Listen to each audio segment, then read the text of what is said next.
Alors, il y a eu de nombreuses tentatives de médiation de paix entre la Russie et l'Ukraine. Donald Trump n'a pas ménagé ses efforts. On se souvient de cette scène en Alaska il y a plusieurs mois. Est-ce que vous pensez que cette fois c'est la bonne et que Donald Trump promet donc pour la fin de l'année une paix, en tout cas peut-être pour le début 2026. L'ensemble des acteurs, eux aussi, semblent cette fois plutôt optimistes. Que penser de ce qui est en train de se discuter? Pardon, vous me posez la question à moi? Oui, absolument. Ah très bien, excusez-moi, je pensais que vous la posiez à vos débatteurs que je salue par ailleurs. Nous aussi. Je suis très optimiste si vous modifiez votre formule. Je ne crois absolument pas à un accord de paix. On est aujourd'hui, attention, hein, ne confondons pas accord de paix et cessez-le-feu. Et vous allez voir où je vais en venir en quelques mots.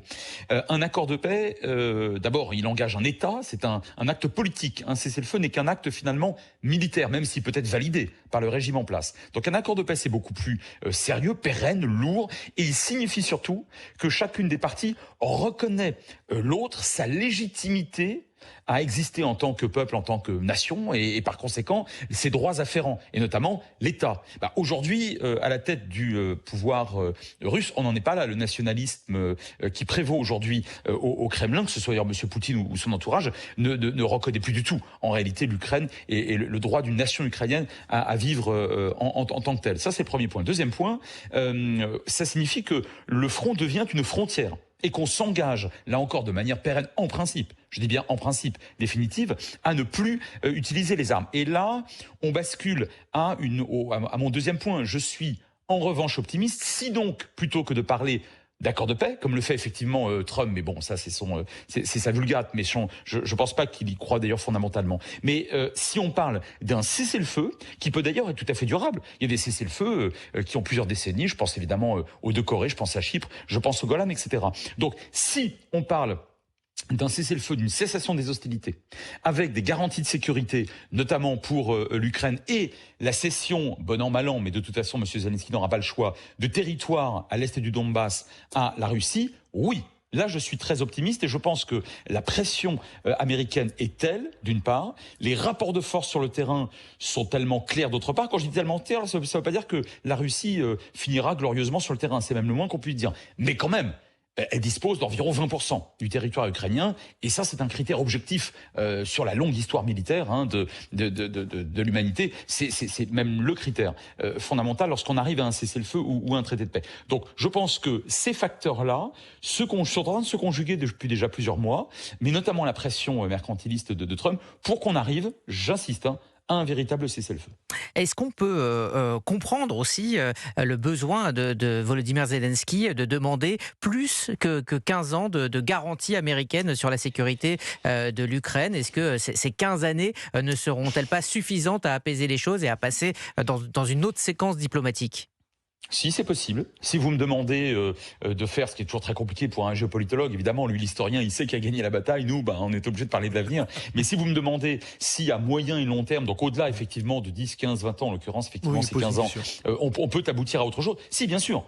Mais pour le coup, il faudra quand même que prévale au moins une condition à ce moment-là, dans 15 ans, c'est que au Kremlin, on ait affaire à une équipe qui soit, allez, à tout le moins, moins nationaliste et qui accepte de reconnaître le droit à un peuple ukrainien de vivre en tant que nation, j'insiste, c'est très important, dans une Ukraine, même si elle est d'ailleurs un petit peu diminuée sur le plan territorial, ce qui sera sans doute le cas. Et par ailleurs, j'insiste sur un point très important, je pense, et j'ai toujours dit et écrit, que la Crimée est définitivement perdue pour l'Ukraine. Ça, j'en suis absolument convaincu. Et d'ailleurs, on entend bien ces derniers temps M. Zelensky commencer à accepter non seulement, alors la perte il ne le dit pas comme ça, et évidemment ce serait pas une reconnaissance officielle, c'est pour ça que je reviens sur mon terme un peu peut-être un peu désuet, ou à minima de cesser le feu, mais c'est déjà beaucoup de cesser le feu.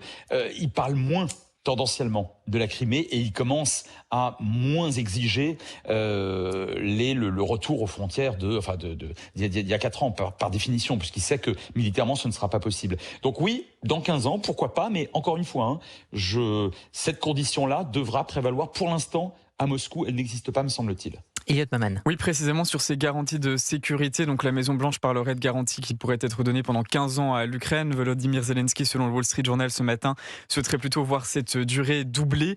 La dernière fois que les États-Unis avaient consenti à garantir la protection d'une nation en dehors de l'OTAN, c'était dans les années 60 en faveur du Japon. Est-ce que vous imaginez le Congrès américain, dans sa configuration actuelle, voter en faveur de garanties de sécurité accordées à l'Ukraine, c'est-à-dire estimer que la sécurité de l'Ukraine représente un enjeu de sécurité nationale pour les États-Unis? Alors, c'est une question centrale. Je pense, alors d'abord une toute petite nuance sur des considérations différentes et sur la base d'écrits différents. Les États-Unis ont accordé à d'autres pays aussi leur protection. Alors, encore une fois, ça se fait de manière différente. Je pense notamment au traité de paix tripartite de Camp David de 79 entre l'Égypte et Israël. Bon, peu importe. Mais enfin, pour l'essentiel, vous avez raison. Ça concernait le Japon. Alors, oui, c'est possible à condition mercantiliste trumpienne que ces garanties, quelque part, pardon pour le terme un tout petit peu vulgaire, enfin, Trump fait bien pire que moi toute la journée, à condition que cet accord rapporte aux États-Unis, mais en pièces sonnantes et trébuchantes. Et dès que le cessez-le-feu sera signé, regardez la manière dont les Américains, enfin dont Trump fonctionne et a fonctionné avec d'ailleurs certains résultats ces derniers mois sur le Sud-Caucase, donc le traité de paix. Alors là, pour le coup, c'est un vrai traité de paix entre la République d'Arménie et la République d'Azerbaïdjan. Et regardez à quel point ça fonctionne relativement bien pour l'instant aussi, entre le Congo et le Rwanda. À chaque fois, on a le même procédé, c'est-à-dire que les États-Unis exercent des pressions très fortes, y compris d'ailleurs sur le plus faible, et de manière très réelle politique en quelque sorte, et créent immédiatement un consortium dirigé bien évidemment par des entreprises américaines dont certaines appartiennent directement à la famille de M. Trump, qui sera chargé, ce consortium, d'aller investir et retirer, pour faire très court, j'entre pas dans les détails financiers et techniques, les fruits de la paix que Trump, par ses pressions, aura obtenue. Alors, il n'y a rien de fondamentalement scandaleux. Moi, j'entends beaucoup de gens s'offusquant du fait qu'à Washington, on n'est pas un grand humaniste au pouvoir. Enfin, encore une fois, il faut tenir compte des réalités, sempiternelles en géopolitique. Et là, je pense que c'est ce qui va se passer. C'est-à-dire que, de ce point de vue-là, si Trump réussit à mettre, pas forcément d'ailleurs ensemble autour de la table, je le répète, pour l'instant, en tout cas, je ne vois pas Zelensky et Poutine se serrer la main, même peu chaleureusement. Je pense que ce sera un cessez-le-feu qui se fera par l'intermédiaire d'un tiers, comme ça se fait souvent dans les relations internationales. En tout cas, s'il arrive à obtenir donc un cessez-le-feu pérenne de la part des deux et respecter au moins quelques semaines, peut-être quelques mois, par les deux parties, alors je pense qu'effectivement, au Congrès, y compris d'ailleurs chez les démocrates, on sera prêt à voter des garanties de sécurité, moyennant quoi la population américaine verra que ce qui se passe à 6 000, 8 000 ou 10 000 kilomètres de son jardin respectif, ça rapporte. Parce pour les Américains. C'est ça. Une question de Joseph Massescaron. Est-ce qu'il y a une chance, c'est un serpent de mer, je sais, mais comme ça a été évoqué mi-décembre lors des discussions du plan de paix entre l'Ukraine et les USA, je vais quand même la poser, est-ce qu'il y a une chance de voir un jour l'Ukraine devenir le 28e membre de l'Union européenne ? Alors, ça c'est une question très délicate. Je vous dirais oui du point de vue de l'acceptation par Moscou. Ce que Moscou rejette catégoriquement, mais bien sûr, c'est l'OTAN.